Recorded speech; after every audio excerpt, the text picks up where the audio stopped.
ان کے کندھوں سے پکڑ کے پیچھے کر لیا.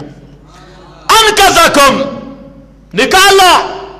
اس انقلاب محمدی کا سب سے پہلا نقطہ، سب سے پہلا باب وہ عقائد کی اصلاح ہے. کس کی اصلاح ہے؟ عقائد کی اصلاح ہے. اور سب سے مشکل مسئلہ عقیدے کی اصلاح ہے. اس کی وجہ یہ ہے کہ عقیدے کی مثال ہے درخت کی جڑ کی. اگر درخت کی جڑ کٹ جائے تو درخت کی رونق باقی رہے گی؟ اس کا سبزہ، اس کی بہار، اس پہ پھل نہیں لگے گا. جتنا اعلیٰ درخت کیوں نہ ہو، جتنی چھاؤں والا درخت کیوں نہ ہو، اگر اس کی جڑ کٹ جائے تو اس کی رونقیں ختم ہو جاتی ہیں، اس کے پھل جل جاتے ہیں، اس کے سائے تپش میں بدل جاتے ہیں، اس کا سبزہ خشکی میں بدل جاتا ہے. تو یہی ہے اسلام میں عقیدہ. اگر عقیدہ جتنا مضبوط ہوگا اتنے اعمال کی رونق ہوگی، اعمال کا نور ہوگا، اعمال کی روشنی ہوگی. اور اگر جڑ کمزور ہوتی گئی اور جڑ خدا نہ خواستہ کٹ گئی تو کسی عمل کا سرسبزہ بہار باقی نہیں رہے گی. وہ عمل خشک ہو جائے گا، بیکار ہو جائے گا، اور حبطت اعمالہم کی بھیٹ چڑھ کے ضائع ہو جائے گا. بنیاد عقائد ہے. اور عقائد میں جو آپ کے انقلاب کی ابتدا ہے وہ ہے مسئلہ توحید. اور مسئلہ توحید کے بھی کئی رنگ ہیں. یہودی کہتے تھے ہم بھی موحد ہیں، پکے توحیدی ہیں. عیسائی کہتے ہم بھی موحد ہیں. اور مکہ والے مشرک اپنے آپ کو کہتے تھے حنفا.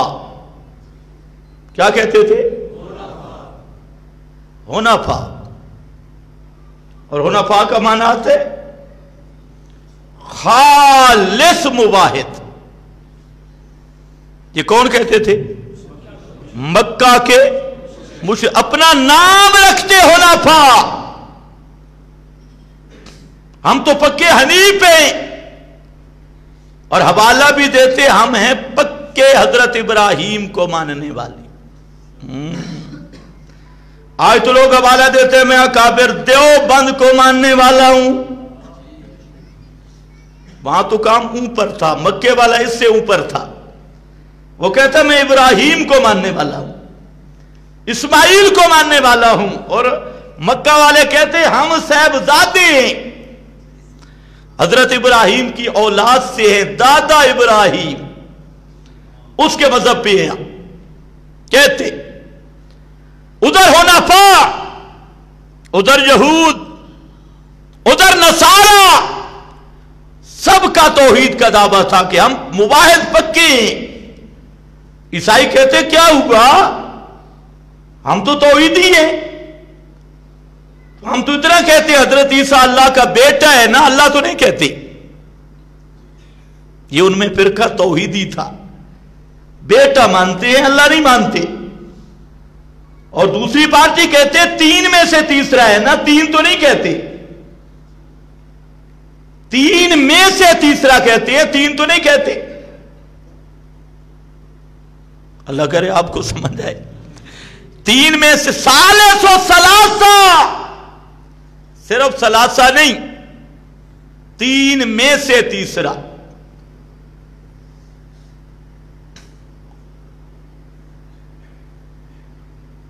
باقی ہم تو پکے موحد ہیں. تو توحید وہ معتبر ہوگی جو محمد مصطفیٰ نے پیش کی.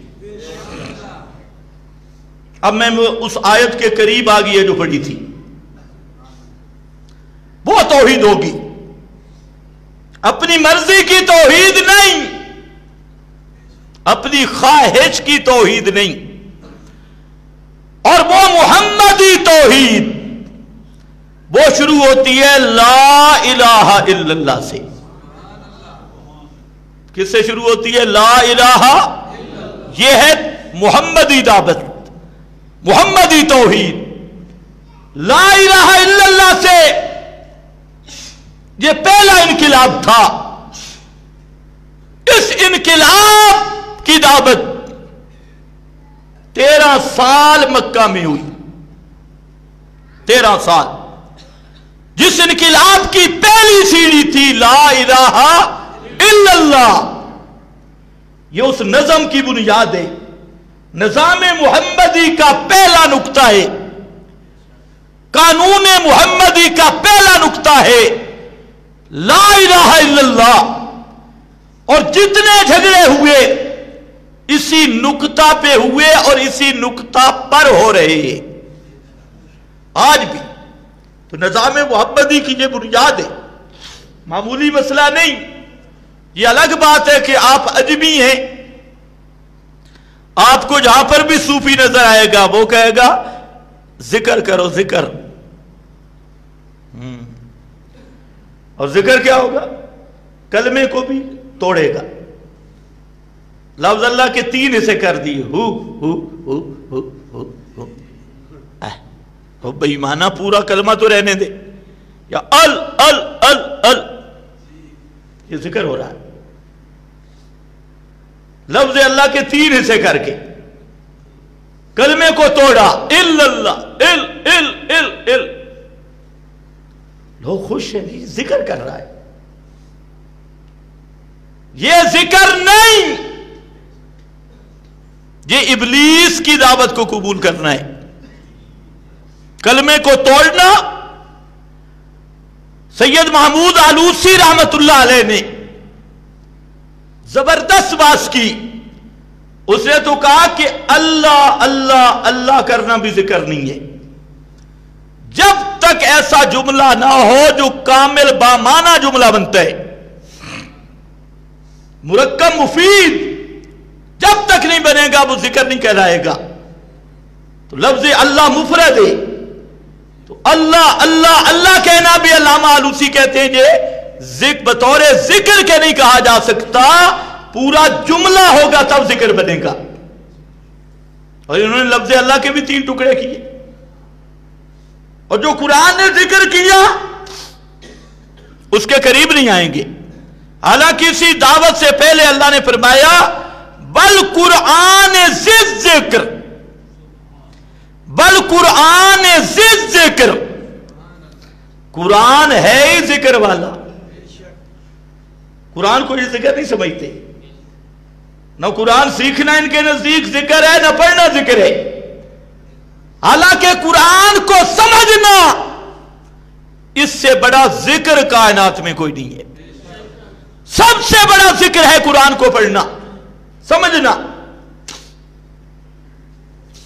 آج کل تو ذاکر کس کو کہتے ہیں؟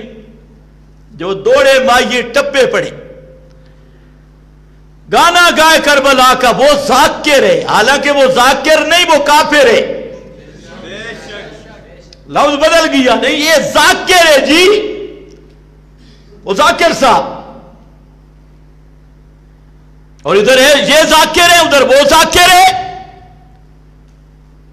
تو اصل ذکر کیا ہے؟ بل قرآن ذکر، ذکر، انا نحن نزلنا الذکر الا بذکر اللہ تطمئن القلوب، الا بکتاب اللہ، بذکر اللہ، بکتاب اللہ۔ اللہ نے فرمایا لوگوں ساری دنیا کی کتابیں پڑھ لو، اطمینان نہیں ہو سکتا سوائے قرآن کے۔ جو کتاب پڑھو گے وہاں پر کچھ نہ کچھ کھڑک موجود ہوگی، مصنف کی غلطی موجود ہوگی، صاحب و نسیان ہوگا۔ لیکن یہ وہ کتاب ہے کہ جس کو بھیجنے والا لا یذل ربی ولا ینسا، اور یہ ہے تطمئن القلوب، دلوں کو مطمئن کرنے والی کتاب. امام راضی کہتے ہیں میں نے 60 علوم میں پی ایچ ڈی کی. 60 علوم کتاب بھی لکھی. 60 علوم. اور فرماتے ہیں کہ میرا دل کہیں مطمئن نہیں ہوا سوائے قرآن کے. یہاں آ کر میرے شکوک و شبہات زائل ہو گئے, دل مطمئن ہو گیا. تو یہ اصل ذکر ہے. تو خیر آؤ ذرا 25 قریشی بڑے بڑے سردار, بڑے بڑے خان ملک سردار وہ خواجہ ابو طالب کے پاس آ گئے. یہ کیس لے کر کہ اب تو مر رہا ہے, ہمارا اور اپنے بھتیجے کا فیصلہ کر کے جائیے. جھگڑا ہے ہمارا, اپنے بھتیجے کے ساتھ ہمارا جھگڑا ختم کر کے جائیے. ابو طالب نے نبی مکرم صلی اللہ علیہ وسلم کو بلایا, بستر مرگ پہ تھا, اور قریشیوں کا خواجہ ابو طالب جس کو وہ اپنا بزرگ مانتے تھے, 25 قریشی آگے بیٹھ گئے. اور نبی کریم صلی اللہ علیہ وسلم جب گئے تو کمرے کے اندر جگہ نہیں تھی, آپ دروازے کے اوپر بیٹھے. کیس شروع ہوا. اب پتہ چلے گا انقلاب کہاں سے شروع تھا. کیس شروع ہوا, قریشیوں نے بیان دیے. انہوں نے کہا اپنے بھتیجے اور ہمارا جھگڑا سنو اور فیصلہ کر کے جاؤ. اب خیال کرنا وہ جھگڑا کیا تھا؟ جھڑیاں لگانے کا.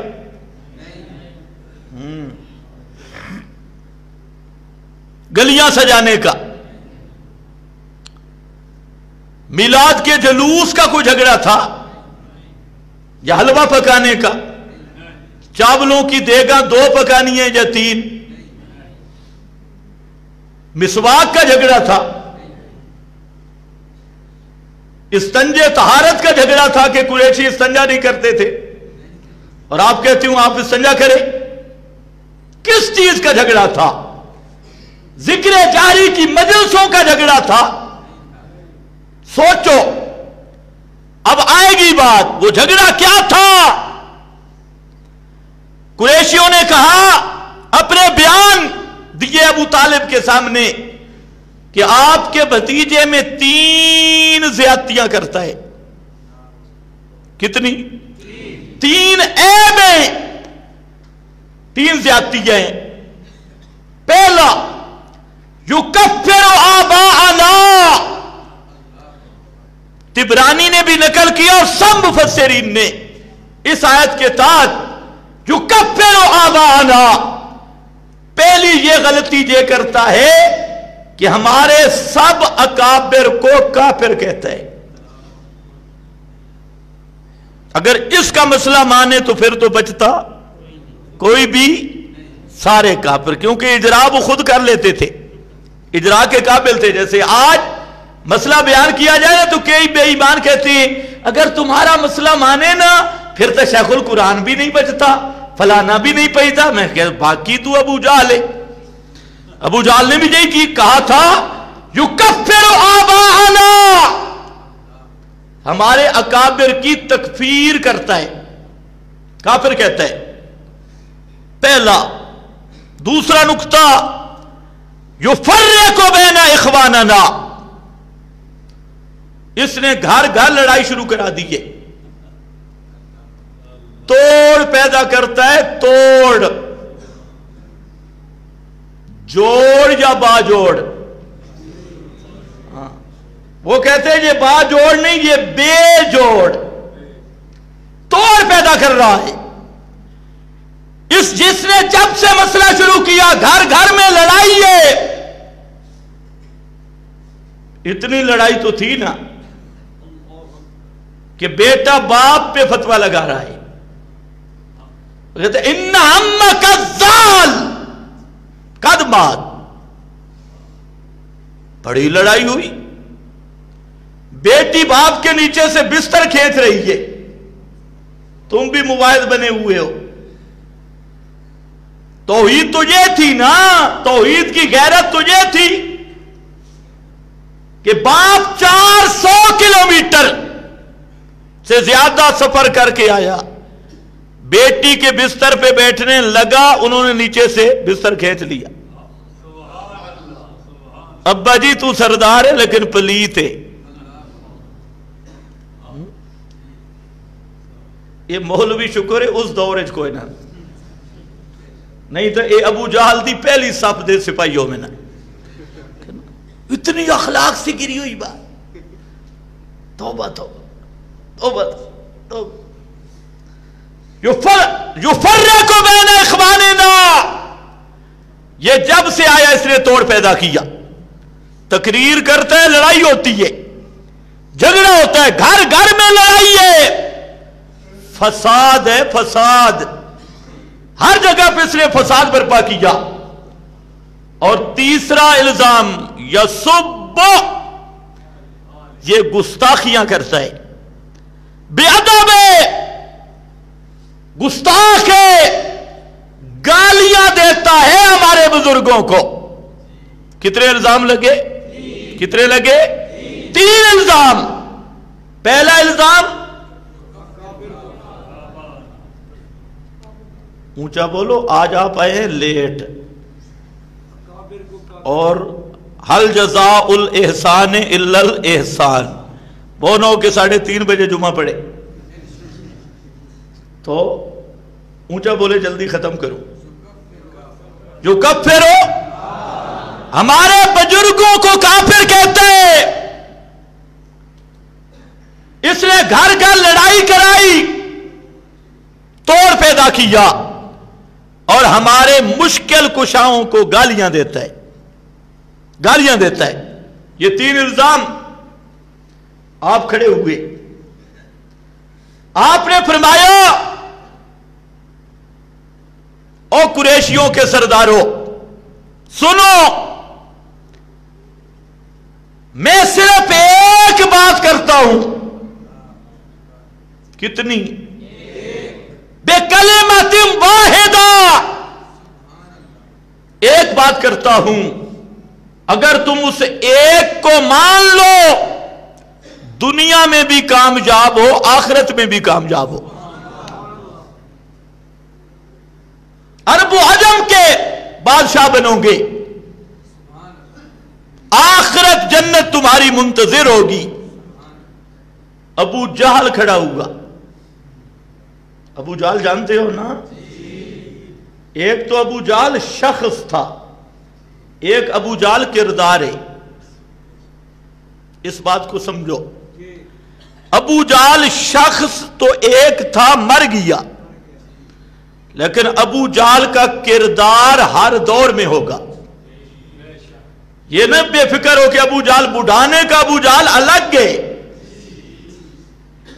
26 نمبر کا ابو جہل الگ ہے، اسلام آباد کا ابو جہل، پنڈی کا ابو جہل، ہر ایریے کے ایک ابو جہل کا ہونا ضروری ہے، ہر دور میں ہوگا۔ سامری مر نہیں گیا، وہ شخص سامری تھا، ہر علاقے کا سامری جدا ہوگا، ہر زمانے کا سامری جدا ہوگا۔ کردار نہیں مرتا، شخص مرتا ہے۔ ابو جہل کھڑا ہوا، لگتا ہے کہ ابو جہل کا مزاج موجودہ خود تاجر خطیبوں کی طرح تھا۔ جب پیسے کی بات سنی نا، عرب و عجم کے بادشاہ بنو گے، تو فوراً جوش میں آیا، کہتے ہیں ایک نہیں 10 باتیں بتا دو، ایک نہیں ہم 10 ماننے کے لیے تیار، 10 بتاؤ۔ آپ نے فرمایا نہیں، 1 2 بھی نہیں، 3 بھی نہیں، 4 بھی نہیں، صرف ایک بات ہے میری، یہ انقلاب محمدی کی بنیاد، صرف ایک بات کرتا ہوں، بِکَلِمَةٍ وَاحِدَةٍ، اس بات کو مان لو، دنیا کے بھی بادشاہ بنو گے. یہ آپ کے لیے بھی ہے، صرف ان کے لیے نہیں تھا. جس نے اس بات سے وفا کی اللہ نے اس کو غالب کیا، اللہ نے اس کو نصرت دی. یہ کہانی نہیں سنا رہا، آج تم بھی یاد کر لو کہ اس بات پہ پکے ہو جاؤ گے. خدا کی قسم اللہ کی وہی نصرت آپ پہ بھی آئے گی. آپ نے فرمایا ایوہ الناس یا معشر قریش، او قریشیو، بات صرف اتنی ہے، قولوا لا الہ الا اللہ، لا الہ الا اللہ. یہ کہہ دو دنیا میں بھی بادشاہ بنو گے، آخرت بھی جنت تمہاری منتظر ہوگی، لیکن لا الہ الا اللہ کو مان لو.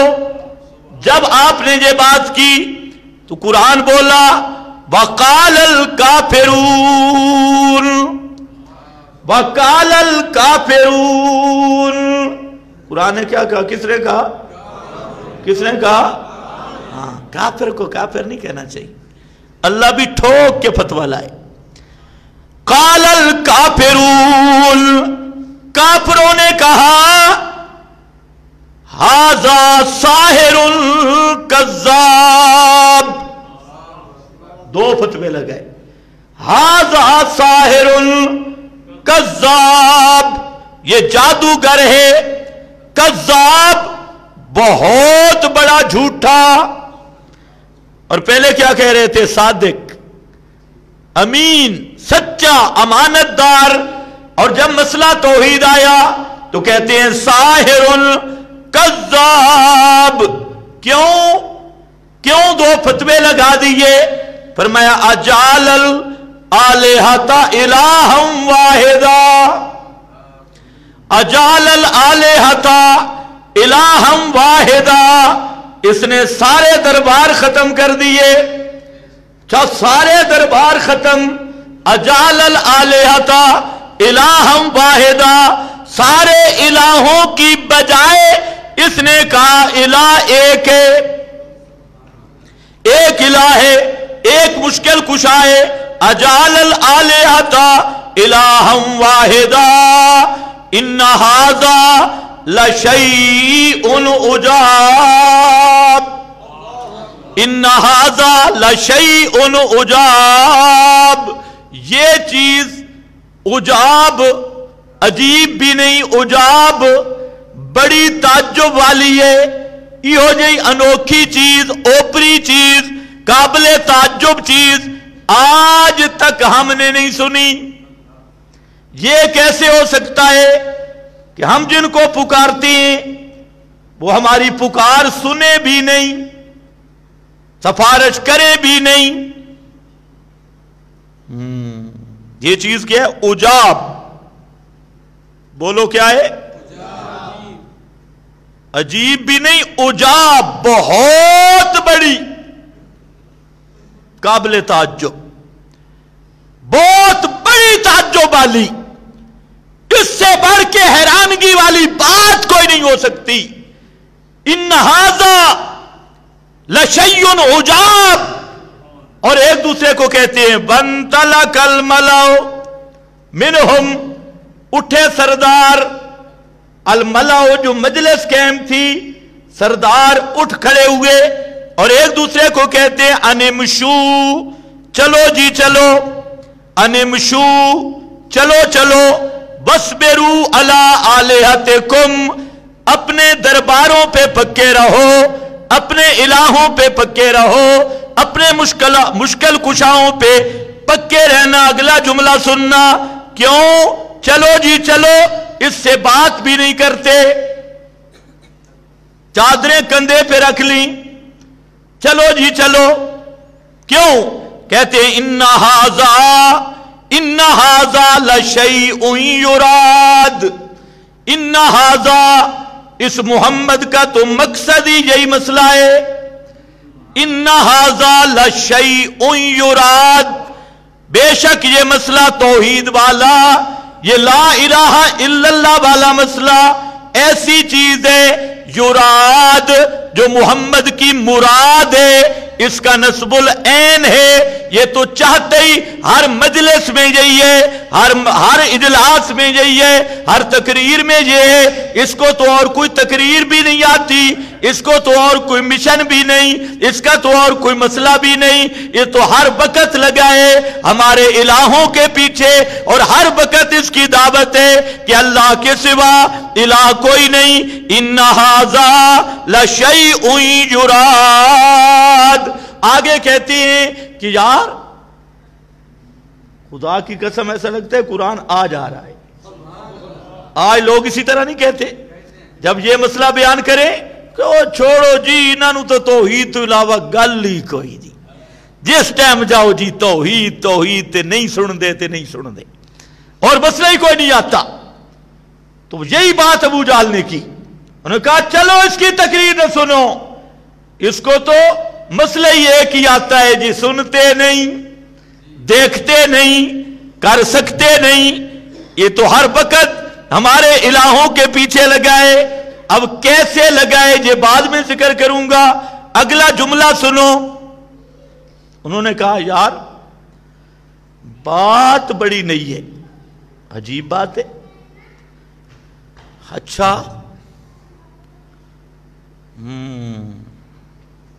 ادھر بنو قریظہ میں بھی مولوی ہیں، بنو نذیر میں بھی علماء ہیں، شام میں بڑے بڑے علماء اور پیران حضرات ہیں، ایک دوسرے کو کہنے لگے، اور پہلے بھی بڑے علماء گزرے، اب بھی بڑے علماء ہیں، اور یہ جو محمد کا مسئلہ ہے یہ نہ ماننا، کیوں؟ ما سمعنا بہذا، ما سمعنا بہذا فی الملت الاخرہ۔ یہ مسئلہ ایسا ہے کہ نہ ہمیں بنو قریظہ کے مفتی یہ فتویٰ دیتے ہیں، نہ بنو نذیر کے حضرات اقداس وہ اس پہ دستخط کرنے کے لیے تیار، نہ شام کے مولوی اور پیر عیسائیوں کے بڑے بڑے پیر اور خانقاہیں وہ بھی یہ مسئلہ بیان نہیں کرتے۔ ساری دنیا کے مولوی ایک طرف ہیں، اکیلا محمد مصطفیٰ ایک طرف ہے۔ ما سمعنا بہذا فی الملت الاخرہ، ہماری قریش میں بھی بڑے بڑے بزرگ اور اکابرین گزرے ہیں، ان میں بھی یہ مسئلہ نہیں تھا، اور یہ نیا مسئلہ ہے۔ ما سمعنا بہذا فی الملت الاخرہ ان ھذا الا اختلاق۔ یہ مسئلہ اس نے خود گھڑ لیا ہے، اپنی طرف سے بنایا ہے، اللہ کا نازل کردہ نہیں۔ اللہ کی کتاب ہو بھلا وہ کیسے کہہ سکتی ہے کہ حضرت ابراہیم نہیں سنتے، حضرت اسماعیل نہیں سنتے، لات منات عزا نہیں سنتے، نہیں سننے والے یہ، نہیں کرنے والے یہ اس نے اپنی طرف سے بنایا، یہ رب کی کتاب نہیں۔ ان ھذا الا اختلاق، یہ تو نری گھڑت ہے، اس نے مسئلہ گھڑ لیا اور ہم پہ پیش کر رہا ہے۔ دلیل کیا دی کہ مولوی نہیں مانتے، اور آج لوگ کیا کہتی ہیں؟